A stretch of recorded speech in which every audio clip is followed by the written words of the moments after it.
Манас дүйнөсү деген өзү дегеле кыргыз улуту, кыргыз баласы үчүн менин түшүнүгүмдө бул Манаста айтылып атпайбы? Асман менен жериңдин деп атат. Тирөөсүнөн бүткөндөй.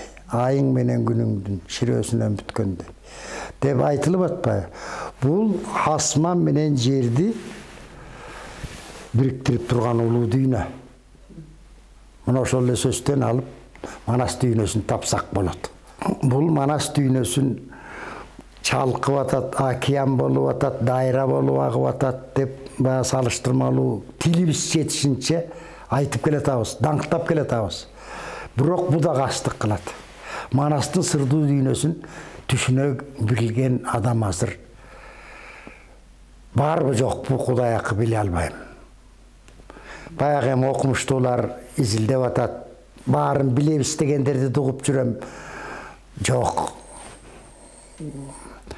Ошол Акылбек дагы, ошол Келдибек дагы, ошол Тыныбек дагы, ошол Чойке дагы, ошол Нармантайлар дагы, булар дагы биз билебиз, толук деген эмес. Анан эле биз кайдан биле калабыз? Ошолор айлап жылдап айтып, өмүрүнүн акырына чейин айтып, түшүн Манас дүйнөсүнүн сыррын ача албай кеткен ошолор. Себеп дегенде өздөрү ачык айтып атпайбы? Тыныбек өлөрүндө айтып атат. Тыныке 7 айлап 6 айлап айттың Манасты. Сендей бактылуу киши жок. Арманың жоктур бу дүйнөгө деп. Ошондо Тыныбек айтып атат. Арман көп. Баатырдын аягына чыкпай кетип баратам дейт.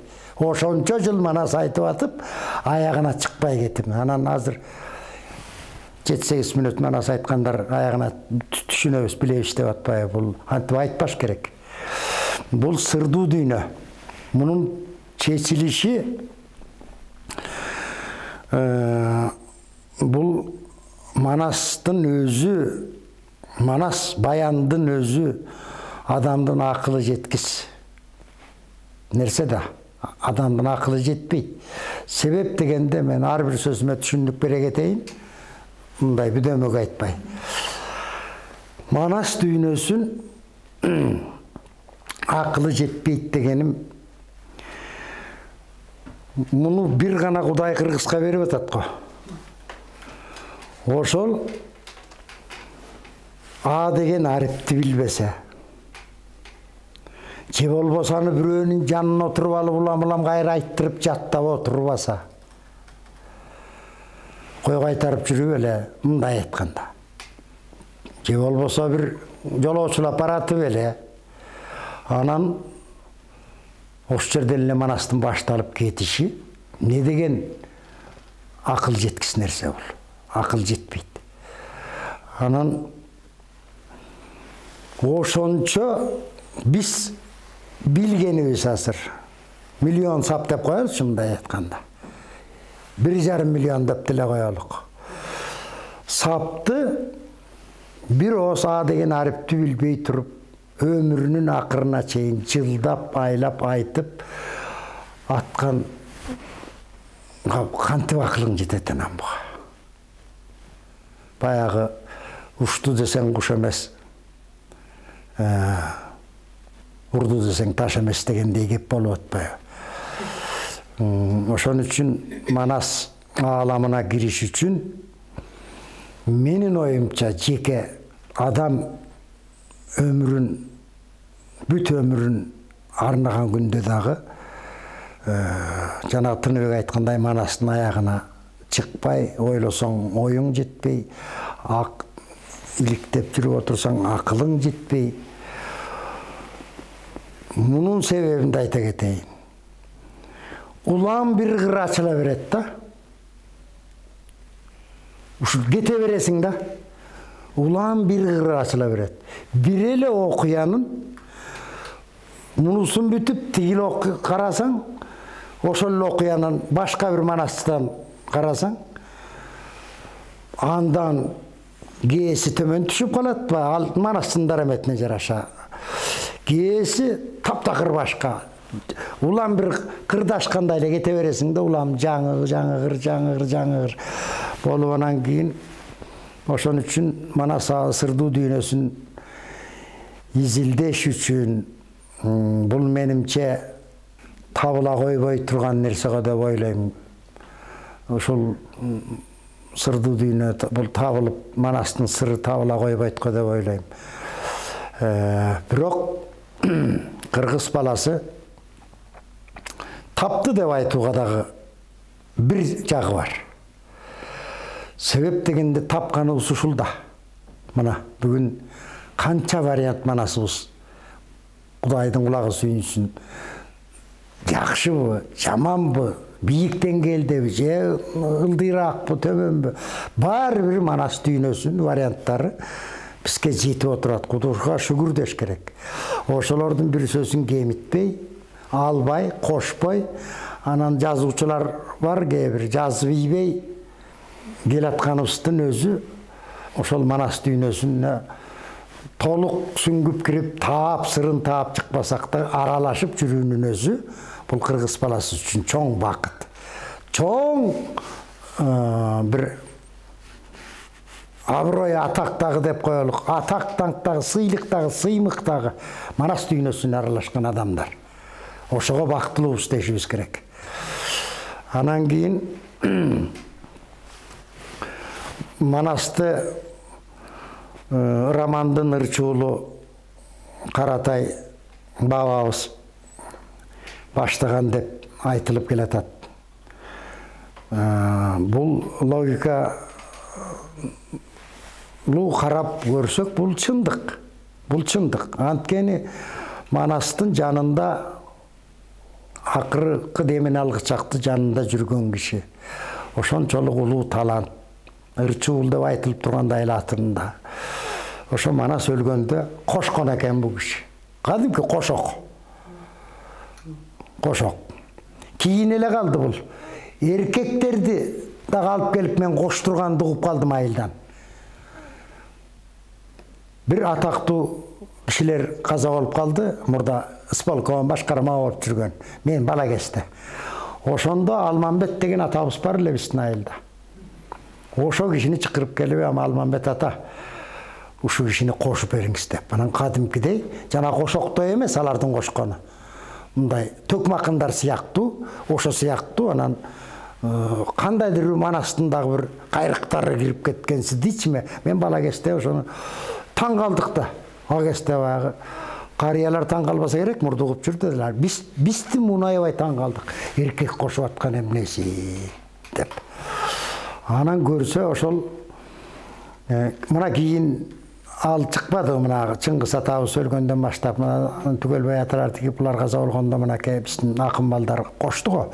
Ошо сыяктуу Каратай баштаган экен бул кошок түрүндө Манастын өмүр баянын, эрдиктерин, бүт бардын өңүтүсүн, бой келбетинен бери, дегеле кирпигинен бери сүрөттөп айтып атпайбы?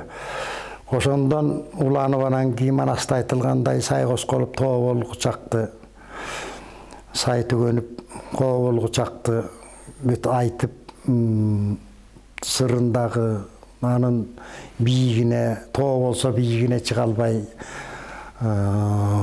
океан деңиз болсо түбүнө чейин бара албай, бирок ошондо аракет кылып, сүзүп, аракет кылып ошо бийикке чыгууга кылган аракетибиз бул Манас дүйнөсүн тааныйлы деген кыргыздын керемет көкүрөгүндөгү уюткулуу, улуу сезими бул. Кыргыз баласы канчалык орусча сүйлөп кетпесин, канчалык англистин түшүн жоруп кетпесин, баарыбыз Манас дүйнөсүнөн ал тегинде ажырай албайт. Турат жүрөгүндө. Манасты окуп билбесе дагы ошол ыйык адам экенин Манас кыргыз үчүн сезет.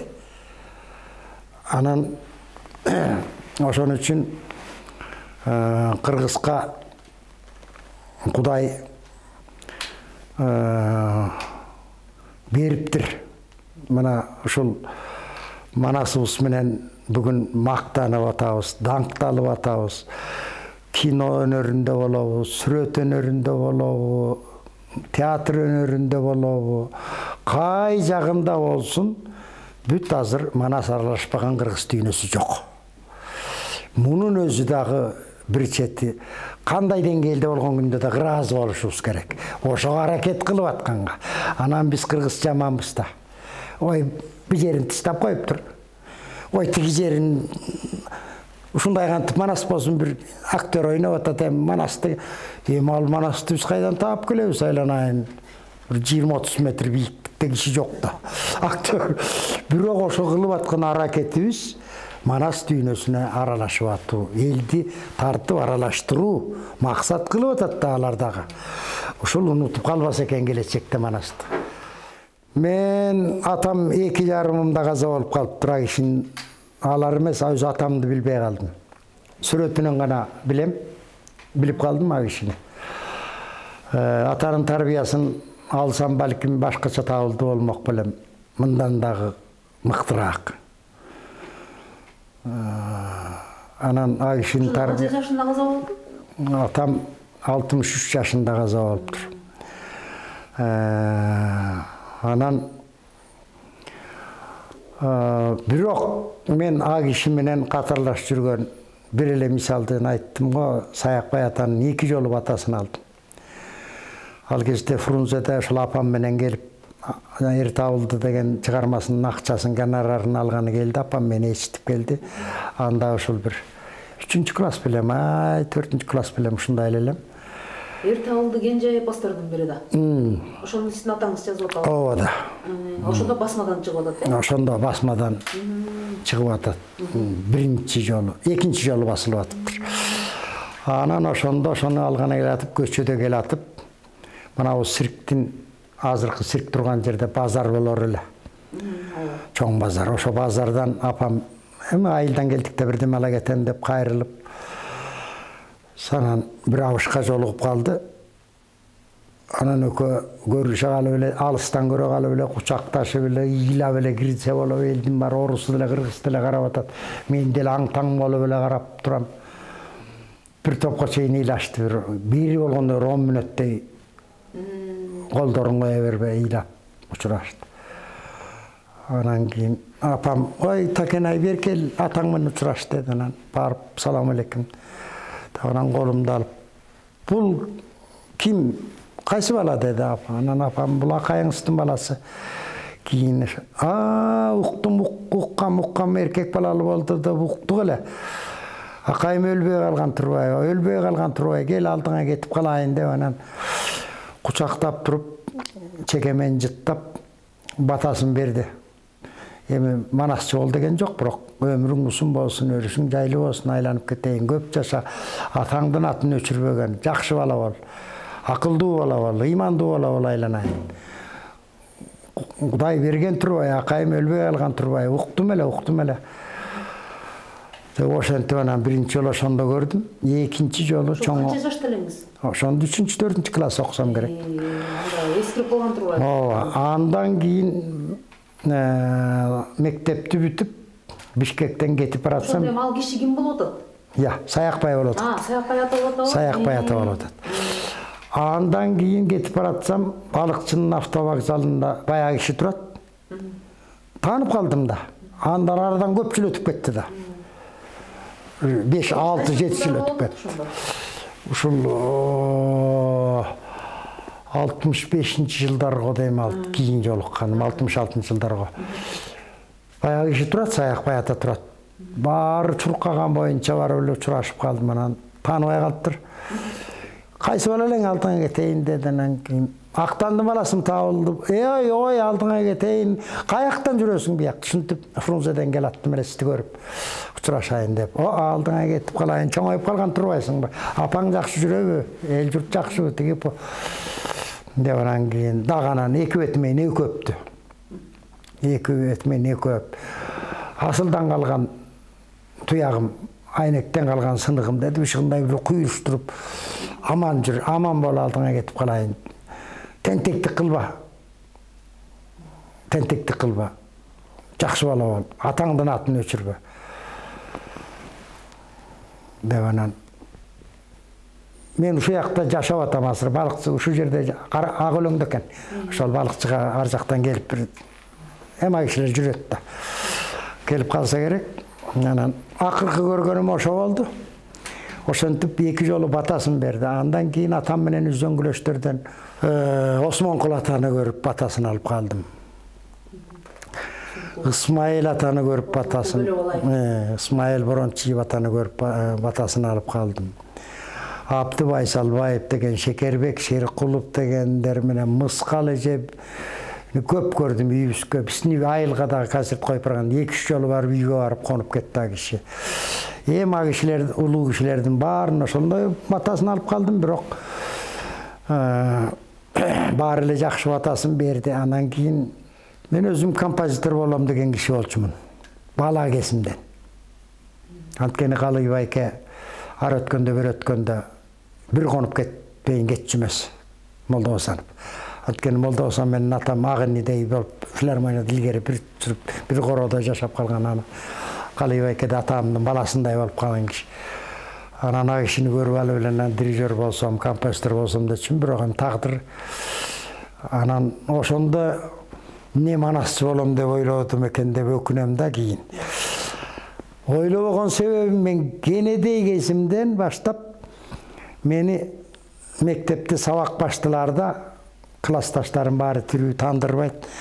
Сабак мейли биология болобу, химия болобу, мейли тиги арифметикабы, мейли ботаника кайсы сабак баштылар деле мугалим кирип эле актанып кел доскага дечү, келчүм. Кана манастан кичине айтып кой, анан сабакты баштайлы дечү. Айтканым 3 мүнөт, 2 мүнөт эле. Кайсы мектеп эле ал? Биздин айылдын мектеби. Миңбулактагы эле орто мектеп. Ооба. Айылдагы анда күйүшүп колхоз дечү. Анан кийин Семетейдин Гүлчорон Нургөштөн кечирген жеринен айтам. Жай чүрөктүн Семетейди, же Чыңга Жотолтойдун Семетей согуш чыгылып оосума келген жерин 3-4 мүнөт айтам. Анан сиз ошолордун баарын мындай жаттап алып айтып элеңиз же өзүңүз эле? Жана көк китеп чыгып калган, анан окуп алам да. Бирок мынтип жаттачу эмесмин да, аябай. Окуп эле койчумун, болду. Анан эле эсиңизде калып калат. Анан эле айта берчүмүн. Каптысынды коюлаштырып айта берсем керек. Анан мен айтып бүткөндөн кийин эми отур дейт да, анан а күнү ошо сабактан 5 коюп коет, жана манас айтканым үчүн. Анан балдар сабак өтө баштайт. Ошондо эмне манасчы болуп артынан түшпөдүм экен. Анда Тыныбек жөнүндө деле чоң атаң манасчы деп элден укчумун, бирок кызыкпаптым. Бала деген оюнга эле эшикке эле чыгып ойносом да эс тартыбыз эле. Ошого алаксып кетип, анан өзүм тентек болуп, ошо тентектигимдин азабынан ошол ойлонбой калганым ошо болуш керек. Оюндан башка эчтеке жок. Анан кийин өкүнүп жүрдүм. Анан кийин өкүнгөндөн эмне пайда? Анан бирок ошол кээде жээлигип кеткен күндөр болду. Анан кээде үйдө отуруп алып кече жакынга чейин эле айтып жүрдүм. Мындай эчтекени карабай укпай туруп эле оозума келген баягы сюжетти билесиң да, негизи. Анан айтып көрсөм, анан ойлонуп кабатаң көрө артынан түшкөндө тың манасчы болуп калмак экен. А кезде манас деген кызык эмес болчу да.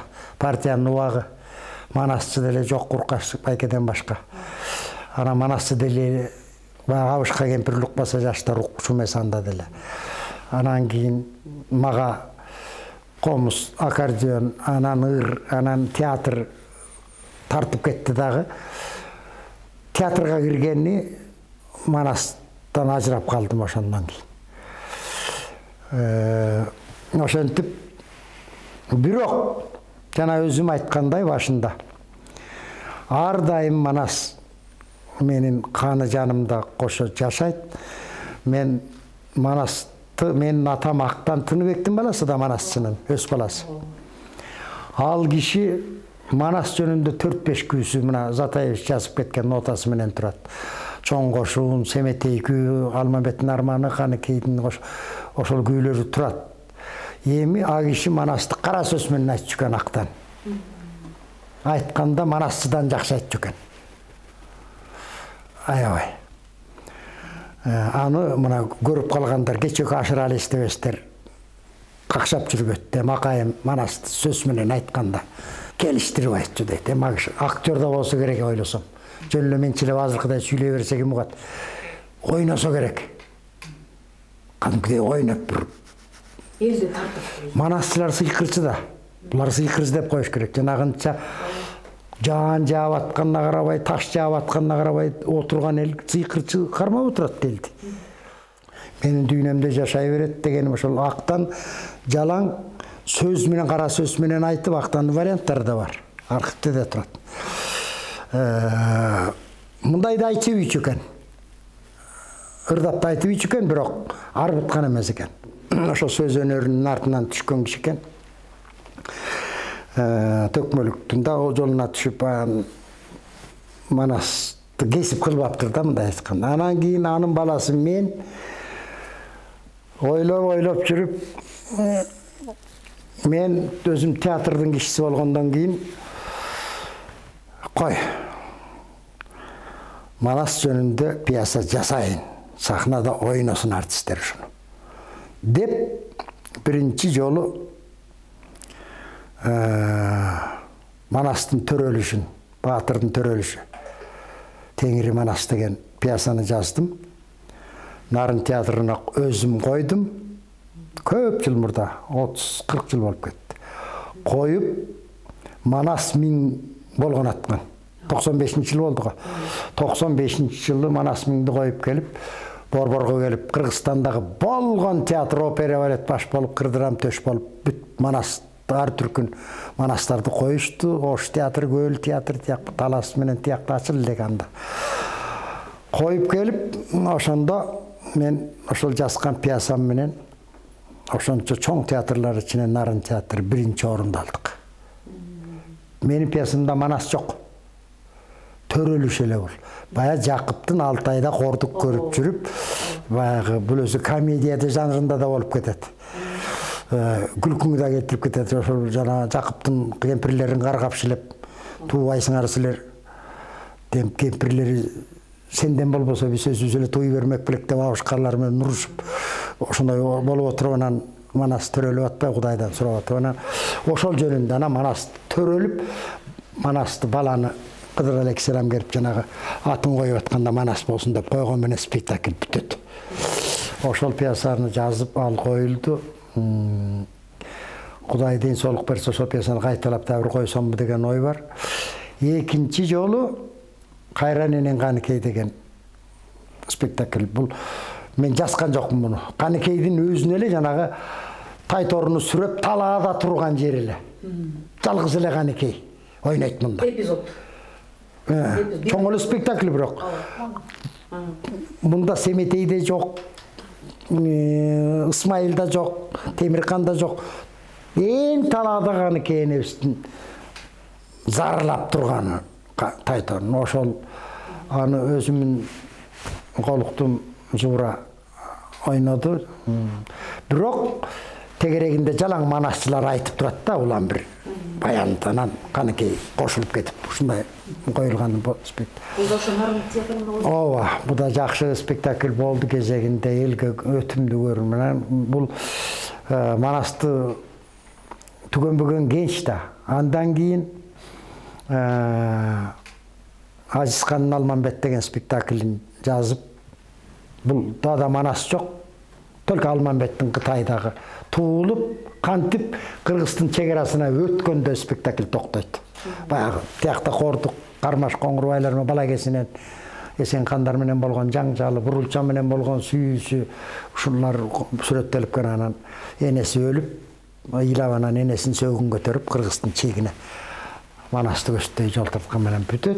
Ал пьеса. Андан кийин Айкөлдүн аманаты деп дагы бир пьеса жаздым. Жакында Манас театрына койдук аны. Бу жерде да Манас жок. Манас бу жерде кайып болуп кеткен жана Ырчуул менен Каныкей эне бирин-бири иштеп, азыркы бүгүнкү биздин доорго келип, азыркы ушу Бишкекке эле деп койчу, тамдарды карап таң калып, тигилерди урап көрүп. Бирок Манас жок. Бардыгы укмуш жаңырган жомокто Кудай кыргыз. Бирок Манасы жок. Уккан киши жок Манасты. Ары бери эле кумурс. Бүгүнгө ылайыкташтырган турбайсыз. Ары бери эле кумурска деле көрө каткырып жүргөн эле Манас менен иши жок эле. Анан так ушу мендей кийинген, шляпа кийген бирөөнө жолугуп калып анан. Ал ошо дүйнөдөгү мурунку абык көбөс Жакыптар бүгүндө бар экен да Манас туккусу келип, Манастын эмне кереги бар? Майкл Джексонду үйрөнбөйсүңөрбү? Манасты эмне кыласыңар? Бул жомогандан көрө Алла Пугачеваны ырдабайсыңар дегендей кишиге жолугуп, анан ошо конфликт ошондон болуп, Айкөлдүн аманатын Манас өлүп атканда кыргызга эмне деп айтып кетти эле. Ошону айтат бул. Ушундай спектакль. Андан кийин бир пьеса жаздым, ал коюлат буюрса, бул чоң казат. Манас атабыздын эрлердин баары шейит кетип анан. Ошо менен бүтөт. Мен Манас дүйнөсүнө мен ушинтип жашап келатам. Өзүмдө Манасчы боло албай калганым өкүнүп, жок дегенде өзүмдүн салаамда театр өнөрүндө Манасчы мен болуп атам азыр. Театр өнөрүндөгү Манасчы.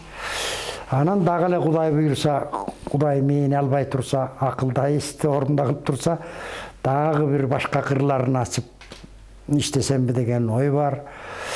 Мен Манас дүйнөсүндө өзүм ушинтип жашап келатам. Манасчы болбой калганымды ушу ягы менен сооротуп, ушундай айтып келатам Манасты. Бирок театрда да сиз ошол бир ролдорду аткарып жүрбөдүңүзбү? Театрда көп ойнадым. Мен Теңирим Манаста койдум, бирок Манасчын ойнодум ал жерде. Теңири Манас Кашым Жакыпбеков. Жок, мен жазган. Сиз өзүңүз жазган Теңири Манас. Ат уйкашта тийишин кара сөздө чыгармасы менен. Анан кийин Каныкейде болсо көбөштө ойнодум. Тиги бизде коюлган, нарында коюлган спектакльдерде. Бияка келип, Манастын уулу Семетейде башкы ролдордун бири азыр ушу кезде Жакыпты ойноп жүрөм. Иши кылып баягы өзүң коюп, өзүң ойногон татаал аябай өзүң ойноп жүрүп көп нерсени көрбөй каласың ба? Койгон киши режиссер эле коюш керек негизинен. Анан бирок ага карабай эле баягы чаласы калып калчудай болуп эле өзүң аралашып кетесиң да. Ошондой ойноп атабыз. Эми дагы Манас коюлуп калса, өзүбүзгө ылайыктуу ролдор болсо ойной беребиз го. Бирок мен башынан эле Манасты актер ойногонуна каршы болуп келаткан кишимин. Себеп. Кыргыздын ар бир 6 миллион кыргыз болсо деп коелучу. Манасты түшүнгөн, билген 6 миллион кыргыздын ар биринин өзүнүн Манасы бар. Мен башкача элестетем, сен өзүң башкача Манасыңды элестетесиң. Бул жигит өзүнүн Манасын элестетет. Бул карындаш өзүнүн Манасы бар.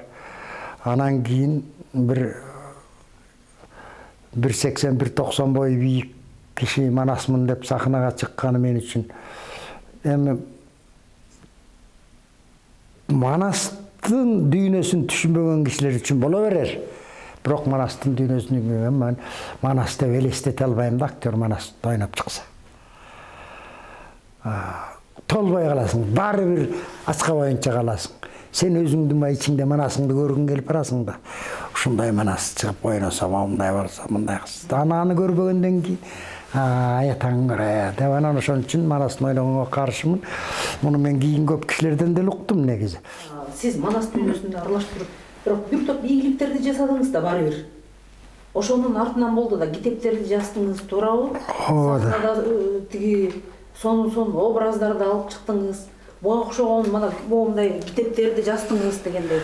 Ошол жөнүндө да айтып берсеңиз, сиз чоң атаңыз жөнүндө, атаңыз жөнүндө бир жазып калдыңызбы ушуларды жана айтып атпадыңызбы? Азыр ага өтөбүз. Мына жанагы Мавреки кийин чыкты быйыл. Мен 20дан ашык пьеса жаздым, баары жогу. Ошонун 17-18 театрларда коюлду бүт.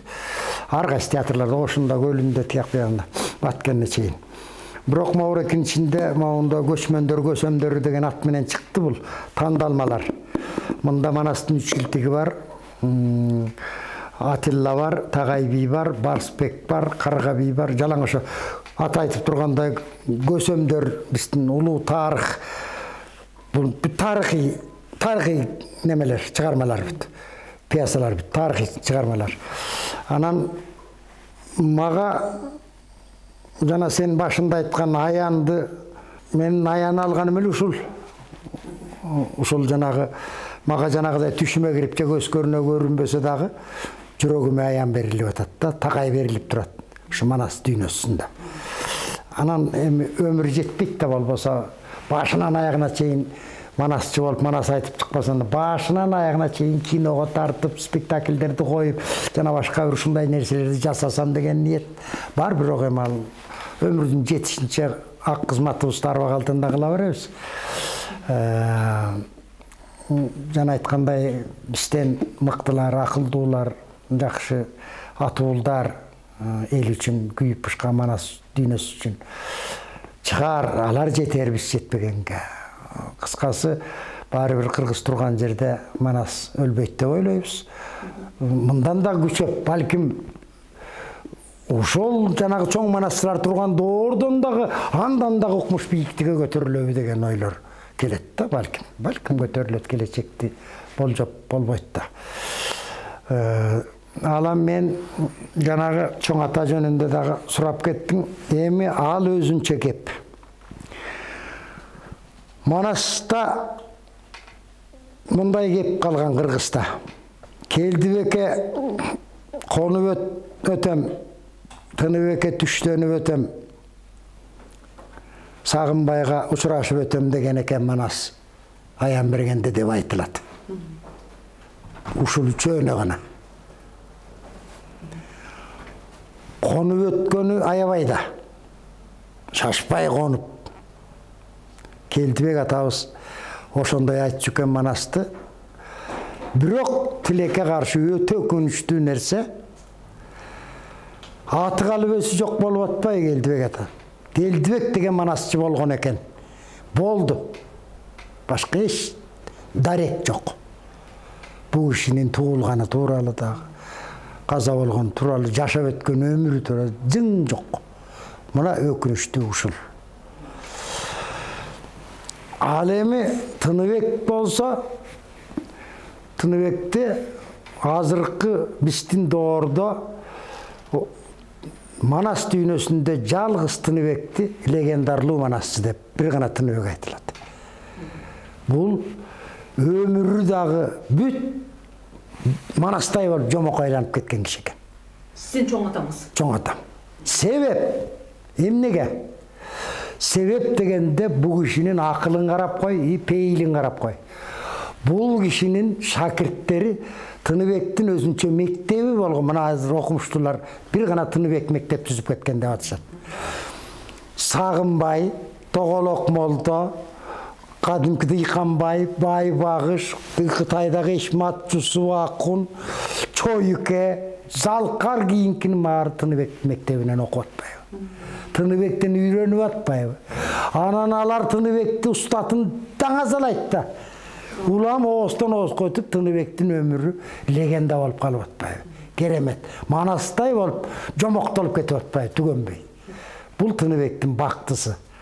Жана Манастын аябай бир сүйгөн пендеси. Манас атабыздын өзүн. Берген да Тыныбекке бүт. Өлбөй калып атпайбы? Эми Сагынбайга келсек, Сагынбай биринчи номурлуу шакирти Тыныбектин. 5 жыл жанында койнунда жатып, төшөктө бирге жатып, бирге туруп, 5 жыл жүрүп Манасты жата алган киши Сагынбай. Жанагы учурашып өтөм деп атпайбы Манас Сагынбайга? Эми учурашып өткөн эле Сагынбай болсо, Тыныбек менен Келдибекти элестете бер, эмне дегенлерди айткан алар. Тыныбектин бир вариантын Тыныбек өзү бий болуп өткөн киши, жалаң бийликти ата бабасынан бери. Жалаң эл бийлеп сурап өткөн киши. Өзү дагы бий болгон өмүр өткүчү. Манаста айткан, анан элде башка. Бийлигин таштап койгон, баласын өткөрүп берип коюп өзү Манастын аркасынан кирип кеткен. Манастын дүйнөсүнө бир кирген киши чыкпайт да, чындап кирип кетсе. Чындап кире албагандар тантырап Манасты да кор кылып, өзү да кор болуп жүрө берет. Анан бий болуп турганда падышалык Россиянын алдында турган кез, революциядан алдаганча мурун. Нарын Ысык көл бир уез экен. Орусияның уездный. Ошо жерге уездный Иванов деген киши. Өзү окумуштуу киши экен ал, орус. Ошонун тилмечи бар экен Дербишалы деген. Казандан окуп келген киши, каттаны, орусча.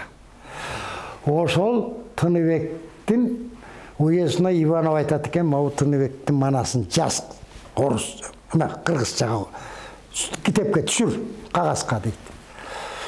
Анан Тыныбек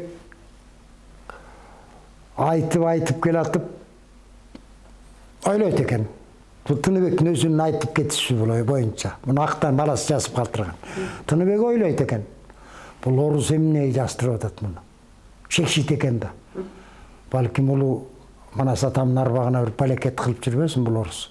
Деп анан кийин ооруп атам, анан жумушум бар алла пулу деп бир гана эпизодду айтып берип тил албай коюптур. Атаң көрүп тил алганда жок дегенде бир момда кетип чыгып калмак экен. Жок эле дегенде.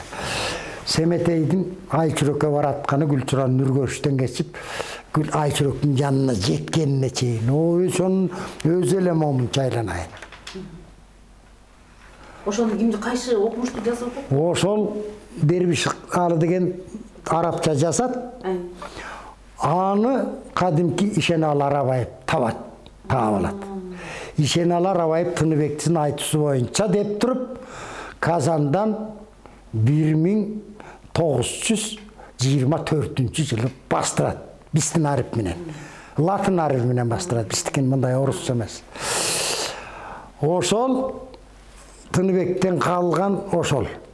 Бирок Тыныбектен жазылып калынган Алмамбеттин окуясы, Каныкейдин Манаска аш бериши. Каныкейдин Манаска аш бериши деген тема бирде Манасчыда жок Тыныбектен башка. Ашты бербей туруп качып кетип атпайбы башка манасчыларда? Тиги Манас Өлөзөмат эле алып көгөш алам дегенде эле качып атпайбы? Бул менимче туура эмес.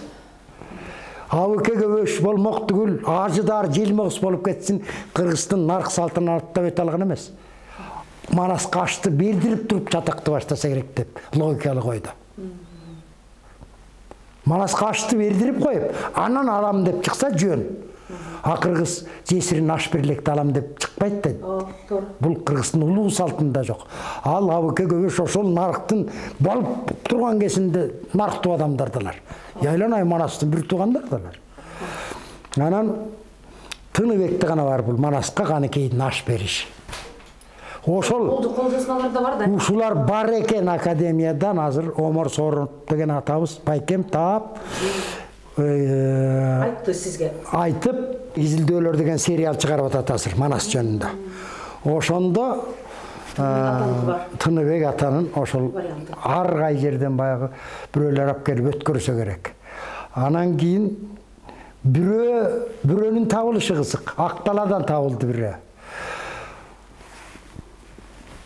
Тигинде илинип турчу экен кийиске оролуп. Ушундай чоңдугу. Анан ал акталалык киши бул Куранды эле арабча да.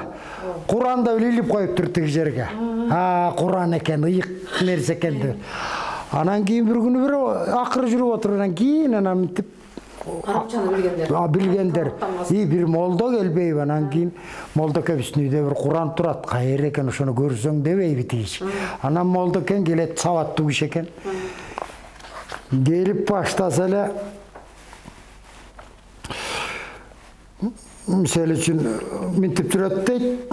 Айланайын, эр чубак кагылайын, эр сыркак каптап калмак келет деп кайран жаным өлөт деп бошотпогун белиңди кетирбегин демиңди кызыл найса курч болот көөлөшөлү баатырлар каптап келген каңгайга жөөлөшөлү баатырлар деп эле молдоосуна.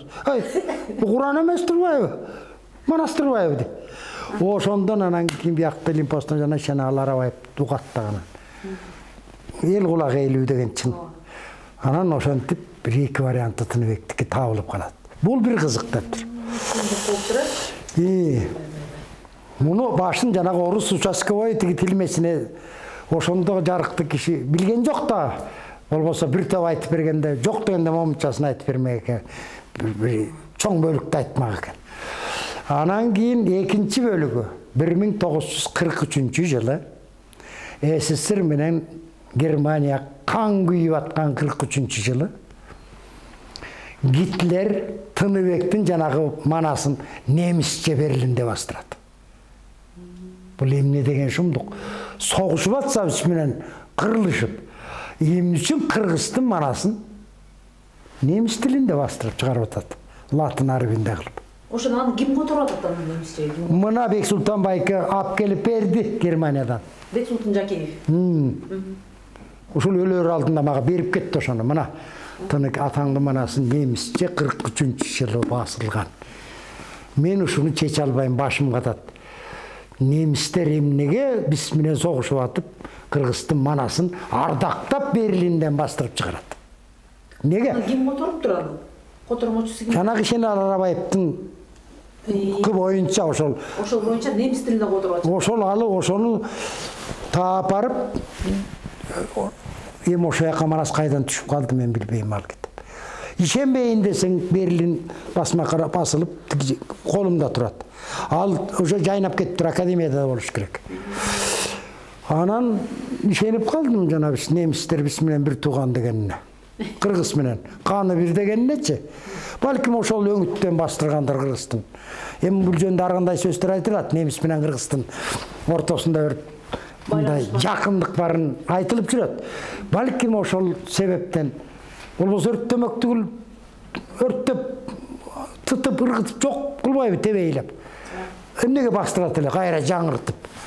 Анан балким бул Тыныбектин жанагы легендарлуу Тыныбек деп атпайсызбы, ошонун бир мисалдарда ушинтип Манастын арбагы жараткан өзү эле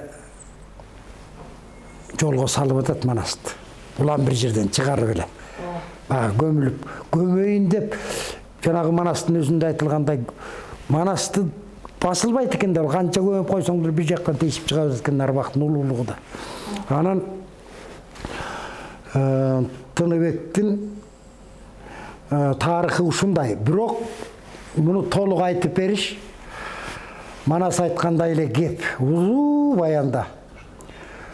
Тыныбек жөнүндө баян түгөнбөйт, Манастайлы узак айтылат. Аны да бир шашпай айтып беребиз, азыр суроолорду берип могу бүтүрүп алсак, анан Тыныбек жөнүндө өзүнчө маселеге бир токтолсок болот. Анткени Тыныбекти мен Кыргыз радиосуна толук окуп бергем. Бар ошол жерде. Кыргыз радиосунда бар, Манасын Манастай айтып, окуясын окуядай айтып, туулгандан акыркы өлүп атканына чейин айтып бергем. Кудай колдоп ошону жастырып калышкан, могу Кайратка рахмат деп айтам мен. Ошол болбой атып окуткан. Окуп берип сал, ушуну төлөп берейин деп атып. Өз атаңа эмне качасың деп атып. Эми ушул мынакей, ошол Манасты тиги манасчылардай болуп, ата бабаларыңыздардай болуп чоң мынтип айтпасаңыз дагы, театрда ошонун үзүндүлөрүн, бир эпизоддорду койдуртуп ошентип жүрөт экенсиз. Бул да чоң ийгиликтердин бири. Анан ушул Манас дүйнөсү сизге кандай ийгиликтерди алып келди? Бүгүнкү күндө Манас орденинин ээси болдуңуз, туурабы? Эл артисти болдуңуз дегендей. Бул ийгиликтер да айтсам мен биринчиден комузчулук өнөргө дагы аны дагы алым келишинче алып келатам. Бир адамча чертип келатам, жок дегенде. Обончулук өнөрүм дагы Кудайга шүгүр. Андан да көп ийгиликтер. Актерлук, арачолоо режиссерлук, анан могу драматургиялык, анан жазуучулук, мындай жөнөкөй ырпырларды деле жанагы эгер ыр жазсам жакшы акын болмок экен дейм да. Кээде ыр таппай калганда башка акындардыкынан таппай калып өзүм жазып алып, жана обондоргочу аны деле жазып. Кыскасы анан өзүм ырларымды өзүм ырдап ырыспайкече. Ошондой ар түркүн, анан эң башкысы мага чоң ийгилик тап келген ошол жанагы биринчи пьесам Теңирим Манас болду. Манас дүйнөсү. Мен ошондон баштап багым ачылып кетти десем болот. Мурда бир кадрес актер, режиссер, анда драматургия баштай эле келем, баштаган менен анчалык эмес ба, үйрөнчүк, жаңа акын. Анан экинчи чети Жалил байкемди сөзсүз айта кетпесем болбойт, Садыковду.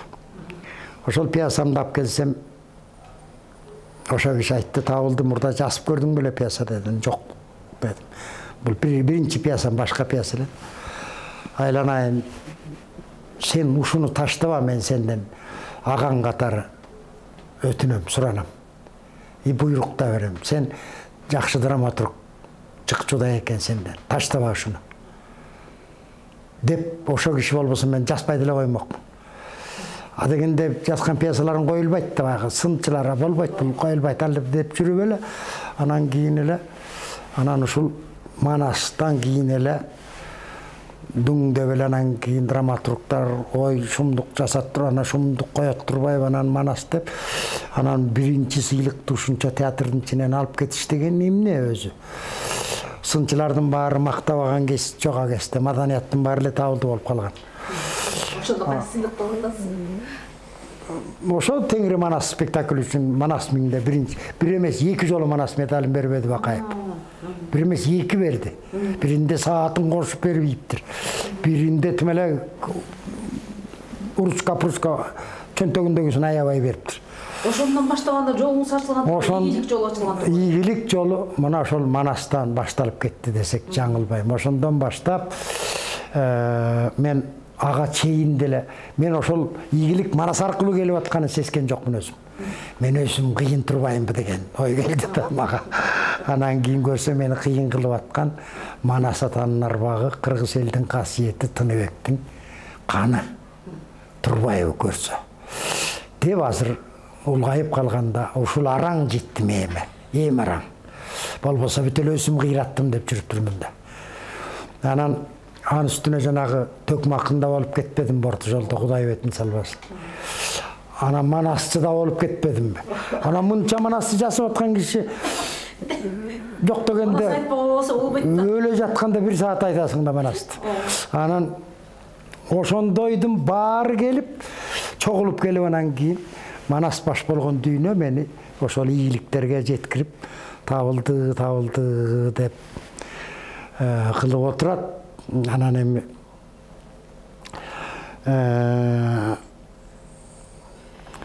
сындан деле, Артүркүн сөздөн деле кулак бышып, эти үйрөнүп бүткөн биздики. Мына сахнада 55 жыл келатам. 55 жыл эмне дегенди түгөлбай атам айткандай 1000 жыл жашагандай сезем да өзүмдү. Ойлоп отурсам, эмнелерди гана өткөрбөдүк баштан. Турмушта деле, жеке турмушта деле, өнөрдүн дүйнөсүндө деле. Менин биринчи сыйлыгым ошол Москвада 15 жашымда бүткүл сайыштык фестивалдын лауреаты болуп алтын медаль тагындым. Ошол күндөн баштап менде чыгармачылык баштады. Ошондо 15 делем.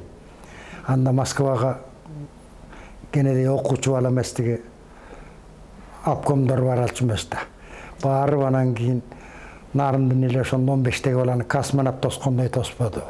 Лауреат болуп келиш деген эмне? Москвадан көрсө биринчи жолу Асек Жумабаев агабыз Брюссельден каерден бүткүл дүйнөлүк жаштар сайлануу лауреаты болуп келиптир алды. Экинчи жолу 60 канчанчы жылы Жапар Чабалдаев бүткүл дүйнөлүк. Анан үчүнчү мен болуп атпаймынбы? 15 жашымда. 15 жашымда. Анан бул бакыт эмейимне. Бексултан байке Жакиев. Комиссияга айтыптыр, Жээнбековдун көзүнчө. Эми айнанайындар, менин тилим алсаңар. Манас орденинен акта татыктуу бир киши бар, ошол тизмеге келбептир. А кишини эстеген деле киши жок, ошо ким? Мына ошол жана Тыныбектен баштайт ада. Чоң атасы Тыныбек, өсүн атасы Актан, өсүн Моурекелердин баарын билет да киши. Момундай кызмат кылып жүргөн, ойноп жүргөн, Манаста да айтып да жүргөн чоң Манасчы болуп кетпесе да Манаска кызмат кылып келаткан сен сыяктуу айтыптыр да бир киши бар. Ушул табылда Актанып деген киши жашы деле баланчага келип калды. Ушуга бербесеңер коят. Дегенде эле баягы мен эстебей отурган комиссиялар ой Бексултанова туура айттыңыз, туура дегенде эле анан Сооронбай Кырдырамга звонить эткиле давай документин азыр алып келсин. деп эле Асылбек мага кайрат сүйүнчүлөдү. Жаңы жыл күнү берип атпай бергенде дагы. А мен ишенген жокмун. Эми кайрат тамашаны деле чеги болот. Эми айтканың келсин. Сен досуң да бардыр. Сен ой ишен мен сизди тамашалачу бел. Кой. Көрсөтүлүш керек да. Мен эч ким көрсөтпөсө эле эмне Сооронбай мени кайдан биле калыптыр. Деп урушуп телефонду коюп салгам. Театрга келсем эле килейген сүрөтүм менен жазып коюптур. Урматтуу Табылдактанович, сиздин мамлекеттин жогорку сыйлыгы Манас ордениңиз менен куттуктап. Ошондо ишендим мен. Театрга барып. Анан ушунун баары мына Манастын дүйнөсүн. Манастын дүйнөсү. Ошол Манастын дүйнөсү Бек Султан Байке Манаска момундай кызмат кылып жүрөт деп айтпаса, жөн эле артист десе, мында андай артисттер турбайбы жерде тисмеде деп койбойт беле. Эми ушунун баарын сиз өзүңүз деле мындай сезип, мына азыр сезип атам, ошонун баарын мен эми туюп атам деп атпайсызбы? Канча бир кылым, канча бир жашка чыгып калгандан кийинчи баары бир Манаска, демек Манаска аралашкан, ал жаш болобу, кары болобу, кандай болот? Демек ийгилик өзү жылмайып келет экен да, Жылмайып келет экен. Мен Манасты кеч түшүнүп калганыма дагы бир аянго деп коем. Мисалы үчүн мен жаш kesимде болуп толуп турган кезде, Кыргыз Республикасынын эл алкашы болуп турган кезде киришип кетсем Кокус Манаска такыр арбакка учурап калат белем. Bunun akıl esi tolsun. Bunun bolor jaşı, balança jaşı ушундан бакытты берейин деген го жараткан Теңир Манас атамдын арбагы деп ойлоп кетем. Кыргызча ойлонгондо ушундай ойлоном. Болбосо жаш kesимде берсе алдагандай болуп кетет эле. Кыргызда ырым деген бар да. Алдагандай болуп кетет эле. Бир балекетке учурап калат белем. Ким билет эле. Анан дагы ыраазы болуп калам, ушу жашта деле кеч эмес. Bunca жашын берген Кудайым эми дагы бир 20-30 жылын берип койсо, дагы жаратканга миң ыраазы болуп, Манас атамдын арбагына дагы кызмат кыларбыз.